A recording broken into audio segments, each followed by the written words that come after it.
বিসমিল্লাহির রহমানির রহিম। শুরু করছি আজকের ক্লাস।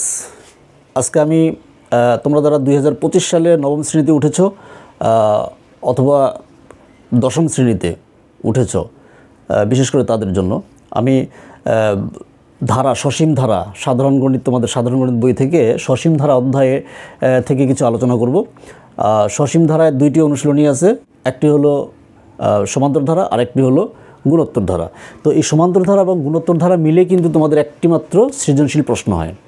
তো এই সৃজনশীল প্রশ্নগুলো সমাধান করতে গিয়ে তোমরা বিভিন্ন রকমের সমস্যার সম্মুখীন হও। তোমরা অতি দ্রুত কিভাবে এই প্রশ্নগুলির, এই অধ্যায়ের প্রশ্নগুলির সমাধান করতে পারো, তার জন্যই কিন্তু বিশেষ করে আমি এই ক্লাসটি নেওয়ার চেষ্টা করতেছি বা তোমাদেরকে বোঝানোর চেষ্টা করতেছি। এই অধ্যায়ের প্রথমে শুরু করলাম সমান্তর ধারা থেকে। তো সমান্তর ধারায় দুইটি মাত্র সূত্র তোমাদের আছে, একটি হলো n-তম পদ আর একটি হচ্ছে প্রথম n সংখ্যক পদের সমষ্টি। n-তম পদ হলো, সূত্রটা হলো a + n-1 * d। এ হচ্ছে ওই সমান্তর ধারাটির প্রথম পদ আর d হলো কি সাধারণ অন্তর। n হচ্ছে পদ সংখ্যা, আর দ্বিতীয়টি হলো সমষ্টির সূত্র। প্রথম n সংখ্যক পদের সমষ্টি Sn = n/2 * 2a + n-1 * d। আচ্ছা, তো এখন আমি তোমাদেরকে বোঝানোর জন্য একটা সমান্তর ধারা লিখতেছি আর কি। মনে করো একটা সমান্তর ধারা হলো 9 + 7 + 5 +... এইটা একটা সমান্তর ধারা। এখন তোমাকে যদি প্রশ্ন করা হয় যে ধারাটির পঞ্চম পদ কত, মানে 5 নম্বর পদটা কত, 1 নম্বর পদ হলো 9, 2 নম্বর পদ হলো 7, 3 নম্বর পদ হলো 5, এইভাবে বলছে যে পঞ্চম পদটি কত বা অষ্টম পদ কত বা 15তম পদ কত। মনে করি যে তোমাকে প্রশ্ন করা হলো যে ধারাটির 15তম পদ কত, ধারাটির 15তম পদ কত, হোয়াট, 15তম পদ নির্ণয় করতে বললো। তাহলে যেহেতু ধারাটি দেওয়া আছে, তোমাকে প্রথম কাজ তোমাকে করতে হবে সেটা হলো যে এখানে এর মান কত, 9। প্রথমে যে পদ থাকবে সেটি হচ্ছে এর মান। তারপরে কি বের করতে হবে, সাধারণ অন্তর, কমন অন্তর মানে বিয়োগ। কোনটার বিয়োগ, দ্বিতীয় পদ থেকে প্রথম পদ বিয়োগ, বিয়োগফল কত হবে, -2। অনেক সময় তোমরা মানে তোমাদের খাতায় যে ভুলগুলো দেখা যায় আর কি, সবাই না, কিছু সংখ্যক যে ভুলগুলো দেখা যায় সেটা হলো কি, যে মনে করো যে এই দ্বিতীয় পদ থেকে প্রথম পদ বিয়োগ করলে দ্বিতীয় পদটা তো ছোট আর প্রথম পদটা তো বড়। তো ছোট পদ থেকে বড় পদ বিয়োগ না করে বড় পদ থেকে ছোট পদ বিয়োগ করি, 7- না লিখে লিখে ফেলে কি 9 - 7, মানে বড় সংখ্যা থেকে ছোট সংখ্যা। ওইভাবে করলে কিন্তু হবে না। তোমার নিয়ম যেটা, তোমাকে সেই কাজটাই করতে হবে। কি করতে হবে, দ্বিতীয় পদ থেকে প্রথম পদ বিয়োগ করতে হবে। বড় কোনটা ছোট সেটা দেখার বিষয় না, তোমার দেখার বিষয় যেটা সেটা হলো যে বড় হোক আর ছোট হোক, তোমার নিয়ম যেটা যে দ্বিতীয় পদ থেকে প্রথম পদ বিয়োগ করতে হবে। তাহলে বিয়োগফল পাইলাম আমরা এটা, মানে ডি এর মান পাইলাম আমরা কত, -2। তোমাকে প্রশ্ন করা হলো যে ধারাটির 15তম পদ কত। তাহলে এখন ওই যে n-তম পদ হলো a + n-1, n-তম পদ হলো a + n-1 * d। এটা হলো n-তম পদের সূত্র। তো n-তম পদ যদি, মানে এই ধারাটি চলতে যদি মনে করো শেষের পদটা হলো n, তাহলে এই n-তম পদটি কত হবে সেইটার সূত্র হলো a + n-1 * d। এখন তোমাকে এই ধারাটির জন্য তোমার কাছে প্রশ্ন করা হলো ধারাটির 15তম পদ কত। তাহলে এই সূত্রটাই ব্যবহার করতে হবে। 15তম পদ, n-তম পদ যদি a + n-1 * d হয়, তাহলে 15তম পদ কত হবে, 15তম পদ কত হবে a + 15 - 1 * d, 15 - 1 * d। তোমাকে যদি প্রশ্ন করা হইতো যে ধারাটির 14তম পদ কত, তাহলে তোমরা লিখতে a + 14 - 1 * d। তোমাকে যদি প্রশ্ন করা হইতো যে ধারাটির 50তম পদ কত, a + 50 - 1 * d। বাস। তো যেহেতু তুমি এখানে উল্লেখ করা আছে ধারাটির 15তম পদ কত, তাহলে তুমি সরাসরি লিখতে পারবা যে অতএব ধারাটির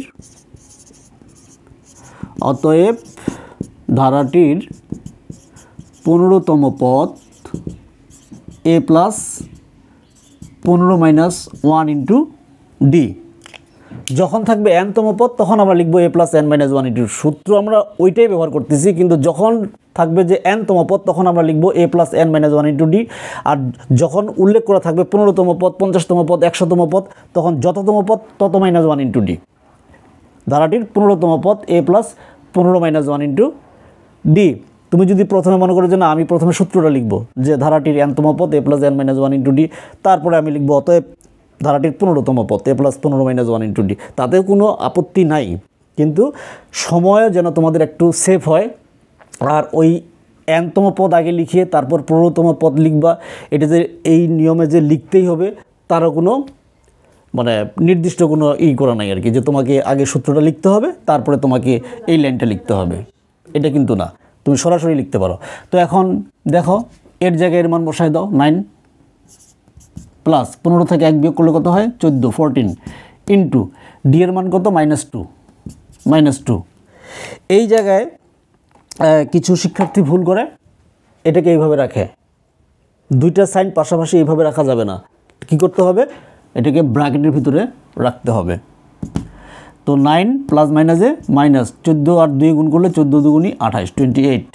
এখন 28 থেকে 9 বিয়োগ করলে সাইনটা মাইনাস হবে, কত হবে 19, 19।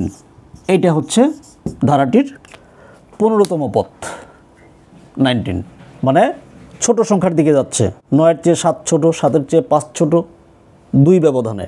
5-এর পরে হয়তো 3, 3-এর পরে হয়তো কত হইতো 3-এর পরে কত হইতো 3-এর পরের সংখ্যাটা মানে 3-এর ছোট যেন পার্থক্য হইল 2, 1 কত হইতো 1 হইতো, 1 হইতো। তারপরে কিন্তু 0, 1-এর ছোট সংখ্যা কিন্তু 0, তারপরে 0-র চেয়েও ছোট সংখ্যা হচ্ছে কিন্তু -1, -1-এর পরে আরও তার -1-এর আরও ছোট সংখ্যা হলো -2, -3, -4, এভাবে চলতে থাকবে। কিন্তু যদি এইভাবে তুমি ধারাটি লিখো তাহলে কি 2 ব্যবধানে তোমাকে ধারাটি লিখতে হবে। এই হচ্ছে সমান্তর ধারার ক্ষেত্রে nতম পদ এইভাবে নির্ণয় করতে হয়। এখন এই এক আইটেমের প্রশ্ন হচ্ছে এইটা যে ধারাটির 15তম পদ কত, ধারাটির 20তম পদ কত, ধারাটির 50তম পদ কত, এই আইটেমের প্রশ্ন হচ্ছে একটা। এর পরে আরেক ধরনের আইটেমের প্রশ্ন হয়, যেটা হলো যে ধারাটির কোন পদ এত বলতে আমি দেখাচ্ছি। মনে করো আমি যদি একটা ধারা লিখি,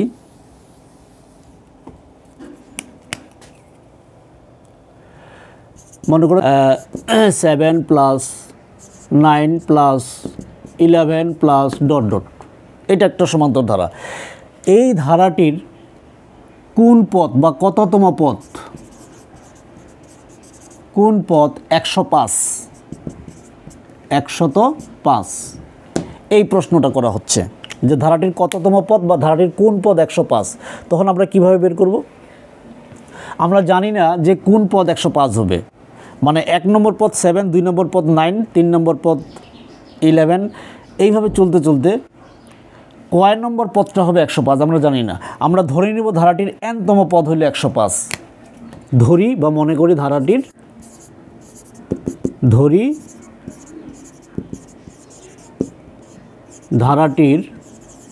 nতম পদ সমান 105। আমরা ধরে নিলাম যে nতম পদ হবে 105।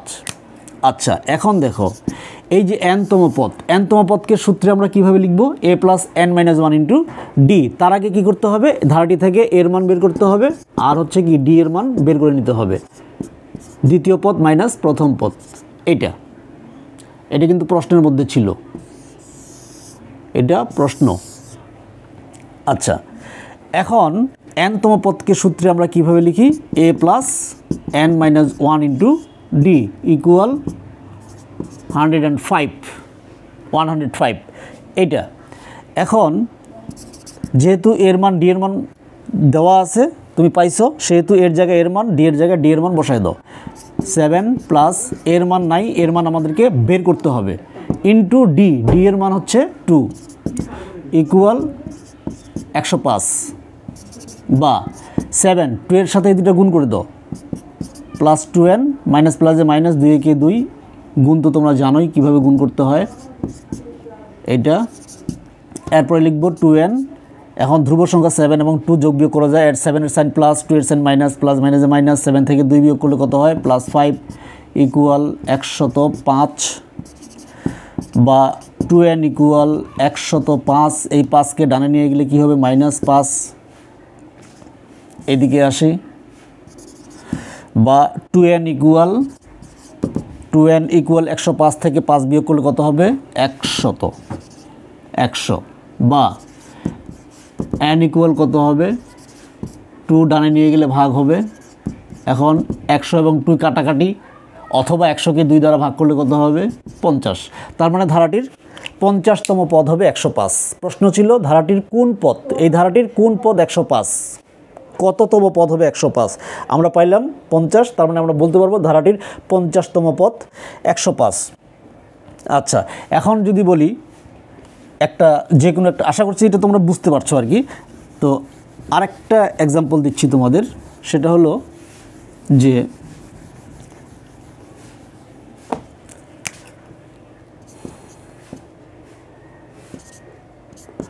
12 প্লাস 9 প্লাস কত হবে, মানে 10 11 12, 3 ব্যবধানে নিচ্ছি, কিন্তু 3 ব্যবধানে, তাহলে 9-এর চেয়ে 3 কম নিব আরও, তাহলে কত হবে 6 প্লাস ডট ডট, এটা একটা সমান্তর ধারা।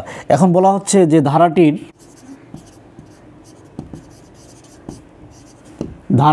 কোন পথ,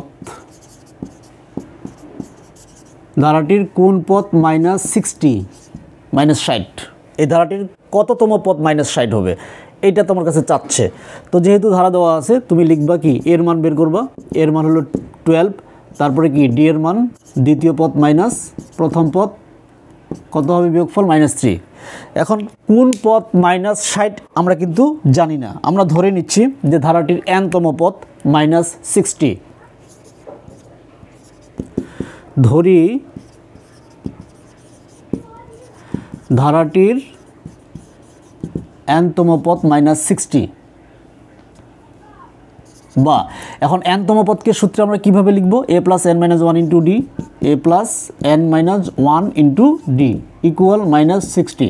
এই এক্সাম্পলটা কেন দিচ্ছি বলতেছি। এখন এর জায়গায় এর মান বসাবো 12 প্লাস n এর মান আমরা বের করব ইন্টু ডি এর জায়গায় ডি এর মান বসাবো -3 ইকুয়াল -60। এই জায়গাটাতে তোমরা ভুল করো, মানে কোন কোন জায়গাগুলোতে ভুল করো আমি সেটাও ইন্ডিকেট করে দিচ্ছি তোমাদেরকে, সবাই না কিন্তু কিছু সংখ্যক ছেলেমেয়ে। এই যে এখানে আছে, এখানে ইন্টু, কিন্তু এখানে -3, তো এইটাকে এইভাবে লেখা যাবে না, কীভাবে লিখতে হবে, যেহেতু এই n-1 এর সাথে -3 গুণ অবস্থায় আছে, সেহেতু এখানে ইন্টুর জন্য ফোঁটা চিহ্ন তো থাকবে, বুঝলাম, কিন্তু এই -3টাকে তুমি কি করবা, ব্র্যাকেটের ভিতরে নিবা। এই কারণে কিন্তু আমি এই আরেকটা এক্সাম্পল দিচ্ছি। আচ্ছা 12 12, আচ্ছা এখন -3 সাথে n-1 গুণ করব, তাহলে প্লাসে মাইনাসে মাইনাস কত হবে 3n, মাইনাসে মাইনাসে প্লাস, 3 একে 3 ইকুয়াল -60, বা -3n প্লাস 12 সাইন প্লাস 3 সাইনও প্লাস, তাহলে দুটো কী করতে হবে, যোগ করতে হবে, প্লাসে প্লাসে প্লাস মানে যোগ, 12 3 15 15 ইকুয়াল -60। এদিকে আসি, বা -3n ইকুয়াল -60 ডান দিকে ছিল, বাম দিক থেকে বাম পক্ষ থেকে +15 ডানে নিয়ে গেলে কী হবে -15, আচ্ছা, বা -3n ইকুয়াল মাইনাসে মাইনাসে প্লাস মানে যোগ, সাইনটা মাইনাসই হবে, কত হবে 75, বা দুই দিক থেকে মাইনাস কাটা, এর অর্থটা মানে হচ্ছে কি, মানে দুই দিকে -1 দ্বারা গুণ, এটা আলাদা করে বোঝাচ্ছি তোমাদেরকে, দুই দিকে -1 দ্বারা গুণ করলে দুই দিকের সাইনটা প্লাস হয়, 3 একে 3 3n মাইনাসে মাইনাসে প্লাস, 75কে 75, অর্থটা কিন্তু মূল অর্থ এইটা। আমরা সরাসরি বলি যে দুই দিক থেকে মাইনাস কাটা, কিন্তু মাইনাসটা কেন কাটা হয়, এই কারণে কাটা হয়, উভয় পক্ষে যখন -1 দ্বারা গুণ করব তখনই কিন্তু কাটা যায়। আচ্ছা, এখন দুই দিক থেকে মাইনাস থাকলো না, তাহলে এখন n এর মান বের করবো আমরা। n ইকুয়াল লিখতে পারবো, দুই দিকে মাইনাস মনে করো নাই, এখন n ইকুয়াল 3 ডানে গেলে কী হবে, ভাগ হবে 75 ডিভাইডেড বাই 3, বা n ইকুয়াল 75কে 3 দ্বারা ভাগ করলে কত হবে, 3 25 75, বা কাটাকাটি করলে 25 হবে। এই যে n এর মান 25 পাইলাম আমরা, 25 পাইলাম। এখন আমরা বলতে পারবো ধারাটির 25তম পদ -60। এই 1 2 3 4 5 নম্বর 6 নম্বর 7 নম্বর 8 নম্বর 9 নম্বর 10 নম্বর এইভাবে গুনতে গুনতে আমরা যদি 25 পর্যন্ত যাই, তাহলে ওই 25 নম্বর পদটা হবে -60। তো এই হচ্ছে তমপদ। তমপদ যদি তোমাদেরকে প্রশ্ন করে, একটা ধারা দেওয়া থাকলো, ধারাটি বিশেষ করে ক প্রশ্নে এগুলো থাকে আর কি, ছোটো ছোটো প্রশ্ন, যে ধারাটির কোন পদ এত, তখন এইভাবে করতে হবে। খুব সহজ একটা বিষয়। তাহলে n-তম পদের সূত্র দিয়ে তুমি এটা পাচ্ছ। একটা ধারা থেকে বলা হচ্ছে ধারাটির 100তম পদ কত, তাহলে তোমরা পাচ্ছ ধারাটির 100তম পদ মানে হচ্ছে a + 100 - 1 × d। ধারাটির 200তম পদ কত, তাহলে কি লিখবা, ধারাটির 200তম পদ a + 200 - 1 × d। ওই যে n-1 ওই জায়গাটাতে পার্থক্য, n এর জায়গাটাতে শুধু কততম পদ সেটা লিখতে হবে। আরেকটা হলো কি, যে ধারাটির কোন পদ এত, তো তোমাকে কী করতে হচ্ছে, ধরে নিতে হচ্ছে ধারাটির, মনে করি বা এইটার মতো ধারাটির n-তম পদ এত, তখন তুমি ক্যালকুলেশন করে এইভাবে n এর মান বের করতেছো, যেটা পাচ্ছ সেটা তততম পদ হচ্ছে ওই প্রশ্ন যেটা থাকবে সেটা। আচ্ছা, এটা গেল। এখন তো দেখো, আমি যদি একটি ধারা লিখি, যে ধারাটি একটা লিখলাম, যে কত লিখবো, ওই সংখ্যাগুলাই দিয়েই আর কি লিখি, যে কত লিখবো, 5 8 5 + 8 3 3 করে ব্যবধান নিচ্ছি আর কি, 5 3 8 8 3 11 11 প্লাস ডট ডট। তাহলে এখানে এর মান কি 5, ডি এর মান দ্বিতীয় পদ মাইনাস প্রথম পদ কত হবে 3। এখন এই ধারাটি দিয়ে প্রশ্ন করলাম যে ধারাটির প্রথম 10টি পদের সমষ্টি কত, ধারাটির প্রথম 10টি পদের সমষ্টি কত, পদের সমষ্টি কত, প্রথম 10টি পদের সমষ্টি কত, তাহলে 10টি পদের সমষ্টি। আচ্ছা, n সংখ্যক পদের সমষ্টি, প্রথম n সংখ্যক পদের সমষ্টি সূত্রটা যদি লিখে বুঝাই, যে n/2 × 2a + n - 1 × d, এটা হচ্ছে ধারাটির n সংখ্যক, প্রথম n সংখ্যক পদের সমষ্টি। তো এখানে প্রশ্ন করা হচ্ছে 10টি পদের সমষ্টি, তার মানে এই n এর জায়গায় দিতে হবে 10/2, মানে 10/2 × 2a + 10 - 1 × d। যতগুলি পদের সমষ্টি তত/2 আর তত-1, যতগুলি পদের সমষ্টি তত/2 আর এখানে তত-1, 2a থাকবে সব ক্ষেত্রে। এই হচ্ছে পার্থক্য। তো যেহেতু আমি উল্লেখ করে দিছি যে ধারাটির 10টি পদের সমষ্টি, 10টি পদের সমষ্টি, অতএব ধারাটির প্রথম 10টি পদের সমষ্টি, অতএব ধারাটির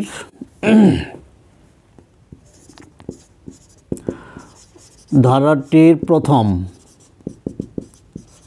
10টি পদের 10টি পদের সমষ্টি মানে S10, 10টি পদের সমষ্টি, যে কয়টি পদের সমষ্টি তত সংখ্যাটা এখানে। এসকে আমরা ওই যে বললাম কিছুক্ষণ আগে যে সমষ্টির জন্য এস ব্যবহার করা হয়। কয়টি পদের সমষ্টি, এখানে এস এর নিচে কন করে একটু নিচে লিখতে হয়, যত পদের সমষ্টি তত। n/2 ওই যে বললাম কয়টি পদের সমষ্টি, প্রথম 10টি পদের সমষ্টি 10/2। এখানে সূত্রটা লেখার প্রয়োজন আছে, না লিখলেও চলে, সময় অপচয়। যতটি পদের সমষ্টি তত/2 × 2a + তত-1 × d। এইভাবে যদি বলতাম ধারাটির 50টি, প্রথম 50টি পদের সমষ্টি কত, তাহলে লিখতাম 50/2 × 2a + 50 - 1 × d, 50 - 1 × d। এই যে এখন তুমি ক্যালকুলেশন করতেছো, 10কে 2 দিয়ে ভাগ করলে 5 হয়, আর 2 × এর জায়গায় এর মান বসায় দাও 5, প্লাস 10 থেকে 1 বিয়োগ করলে 9, ইন্টু এখানে গুণ অবস্থায় আছে 10 - 1 এর সাথে ডি গুণ অবস্থায় আছে, ডি এর মান কত 3 বসায় দাও।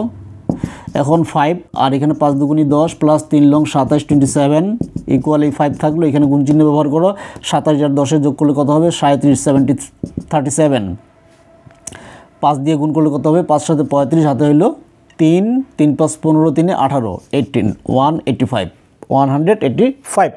এই হচ্ছে ধারাটির প্রথম 10টি পদের সমষ্টি, একদম সহজ ব্যাপার। এই হচ্ছে তোমার সমান্তর ধারার ক্ষেত্রে এই দুইটা সূত্রের ব্যবহার। যদি এই সূত্র দুইটা সম্পর্কে তোমার ভালো ধারণা থাকে, এই যে কোনো ধরনের প্রশ্ন তোমাকে করা হোক না কেন তুমি কিন্তু সমাধান করতে পারবে। তো আশা করছি তোমরা এটা বুঝতে পারছো। এখন চলে যাব আমি গুণোত্তর ধারায়।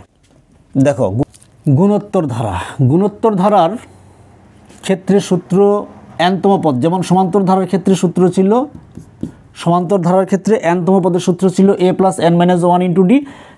গুণোত্তর ধারার ক্ষেত্রে n-তম পদ হইল, n-তম পদের সূত্রটা হলো a r power n-1, a r power n-1।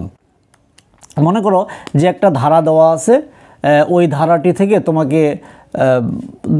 তোমাকে অষ্টম পদ নির্ণয় করতে বলতেছে। অষ্টম পদ, n-তম পদ যদি এত হয় তাহলে অষ্টম পদ কত হবে?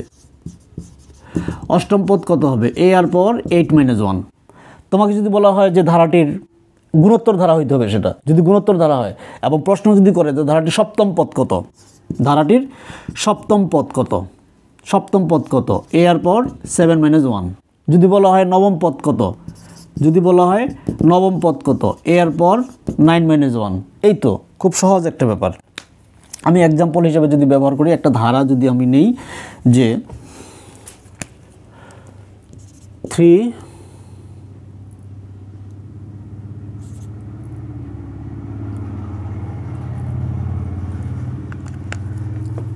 এটাকে নিচ্ছি আমি 3 9 3 3 9 3 লং 27 ডট ডট। এটা একটা গুণোত্তর ধারা। 3 একে 3 3 3 9 3 লং 27, 3 27 81, পরেরটা 81 হইতো, তারপরটা 3 81 যত হয় তত হইতো। তো এইটা একটা গুণোত্তর ধারা। এই দুইটা পদের পার্থক্য যত হবে, এটার পার্থক্য কত হবে? 9 থেকে 3। মনে করো তুমি এই ধারাটা গুণোত্তর ধারা না সমান্তর ধারা তুমি বুঝতেছো না, উল্লেখ করাও নেই যে এটা একটা গুণোত্তর ধারা, তখন দেখবা যে এই দুটোর পার্থক্য কত? 9 থেকে 3 বিয়োগ করলে 6 হয়, আর 27 থেকে 9 বিয়োগ করলে কত হবে? 18 হবে। 18 হবে। তার মানে পার্থক্যগুলো কিন্তু ভিন্ন হচ্ছে। যখনই তুমি দেখবা যে পার্থক্য ভিন্ন, এই দুইটা পার্থক্যের সাথে এই দুইটা পদের পার্থক্যের মিল নেই, তখনই তুমি ধরে নিবা যে এটা গুণোত্তর ধারা। বাস। এখন গুণোত্তর ধারার ক্ষেত্রে কি করতে হয়? প্রথম পদ। সমান্তর ধারার ক্ষেত্রে প্রথম পদ আমরা যা লিখছিলাম, যেভাবে লিখছিলাম সেভাবে এইটাও গুণোত্তর ধারার ক্ষেত্রেও। তো ওইখানে সাধারণ অন্তর ডি ছিল, এখন কিন্তু সাধারণ অন্তর না, এখন কিন্তু সাধারণ অনুপাত। সাধারণ অনুপাতকে আমরা আর দ্বারা প্রকাশ করি, 9/3। অনুপাত কিন্তু এই যে 9/3 মানে এইটা, কিন্তু অনুপাত একটি ভগ্নাংশ। কোন ক্লাসে ছিল? ক্লাস 6 অথবা ক্লাস 7-এ সম্ভবত ছিল যে অনুপাত একটি ভগ্নাংশ। তো এটাকে আমরা এইভাবে লিখতে পারি, এই কারণে কিন্তু এইভাবে লিখি আমরা, মোট কথা। তো এখানে গুণোত্তর ধারার ক্ষেত্রে আমরা লিখি a এর মান এবং r এর মান। তো এটা 9কে 3 দিয়ে ভাগ করলে কত হবে? 3 3 9, r এর মান আমরা পাইলাম। এখন এই ধারাটি থেকে যদি প্রশ্ন করা হয় ধারাটির পঞ্চম পদ কত, ধারাটির পঞ্চম পদ কত, ধারাটির পঞ্চম পদ কত, তাহলে আমরা লিখব অতএব ধারাটির পঞ্চম পদ। অতএব ধারাটির পঞ্চম পদ, তাহলে পঞ্চম পদের সূত্র লিখব আমরা a r পাওয়ার 5-1। এর জায়গায় এর মান 3 ইন্টু আর এর জায়গায় আর এর মান 3। এই 3-র পাওয়ার হবে 5 থেকে 1 বিয়োগ 4। তাহলে 4/3 যদি আমরা গুণ করি মানে 3 পাওয়ার 4, 4/3 গুণ মানে 3 পাওয়ার 4।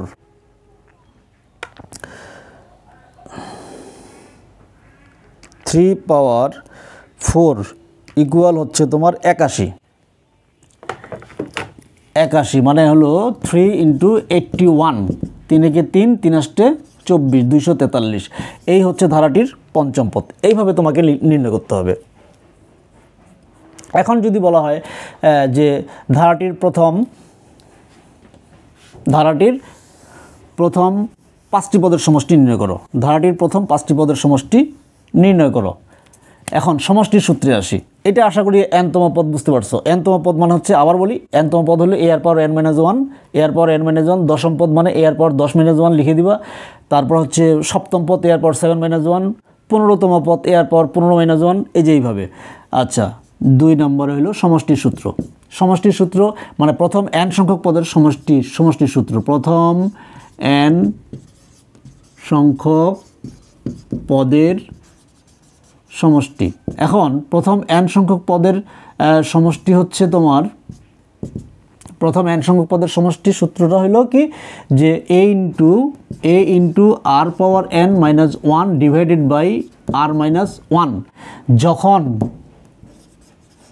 যখন কি 1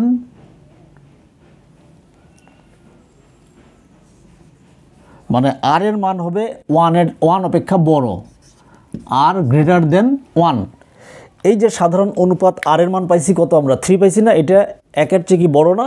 1-এর চেয়ে বড় যদি হয় তাহলে এইভাবে, আর যদি 1-এর চেয়ে ছোট হয় অথবা as n equal a into 1 minus r power n divided by 1 minus r, এইভাবে লিখতে হবে। অর্থাৎ 1 প্রথমে আর পিছনে, এক কথায় যদি r এর মান 1-এর চেয়ে ছোট হয়,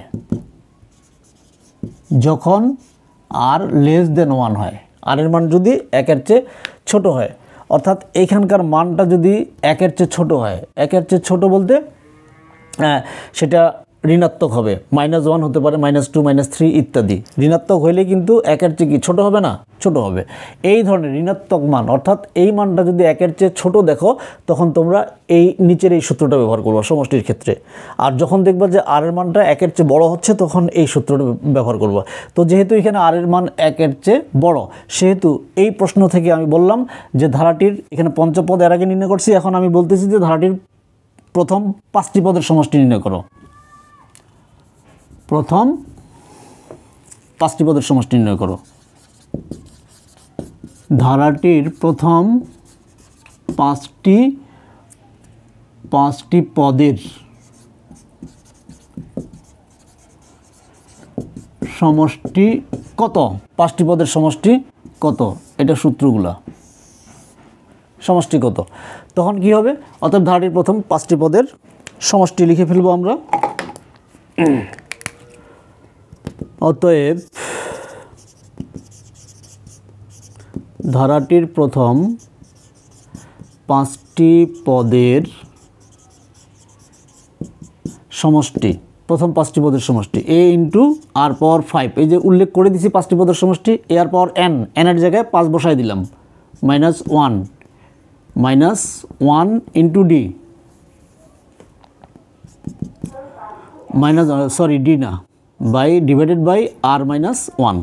এখন বসাই দাও, এর জায়গায় এর মান বসাই দাও 3, r এর জায়গায় r এর মান বসাই দিলাম 3, এর পাওয়ার হচ্ছে 5 -1 ডিভাইডেড বাই 3 - 1 ইকুয়াল, এই 3টা লিখলাম, এখানে একটা গুণ চিহ্ন ব্যবহার করলাম, আর 3 পাওয়ার 5 তার সাথে সেখান থেকে 1 বিয়োগ করলে কত পাবো আমরা? 3 পাওয়ার 5 ইকুয়াল হচ্ছে 243, 243 -1 করলে হচ্ছে 242, 242। নিচে হইল 3 থেকে 1 বিয়োগ করলে 2। এখন এই 242 এবং 2 কাটাকাটি করা যায়, তুমি কাটাকাটি করলে করতে পারো, অথবা তুমি যদি মনে করো যে না আমি ক্যালকুলেটর ইউজ করব, 3 সাথে 242 গুণ করে 2 দ্বারা ভাগ করব, সেটাও করতে পারো। 242 ইন্টু 3 ডিভাইডেড বাই 2 ইকুয়াল কত? 363, 363। এই হচ্ছে প্রথম 5টি পদের সমষ্টি। আর যদি r এর মান 1 অপেক্ষা ছোট হইতো, তাহলে 1 আগে লিখতাম, r পাওয়ার 5 পিছনে লিখতাম, 1 মাইনাস r পাওয়ার 5 হইতো, নিচে 1 মাইনাস r হইতো। এইভাবে তোমাকে কি করতে হবে? গুণোত্তর ধারার ক্ষেত্রে সমষ্টি বের করতে হবে।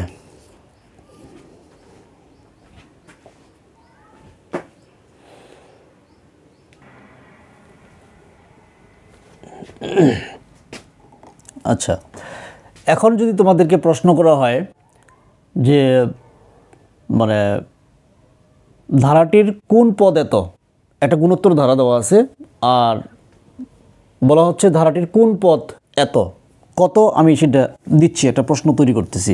ধারা মনে করো এটাই থাকলো, ধারা এটাই থাকলো 3 + 9 + 27 + ডট ডট। হ্যাঁ, তো যদি প্রশ্ন করি যে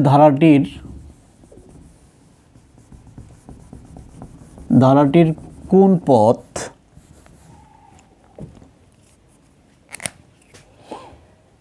ধারাটির কোন পথ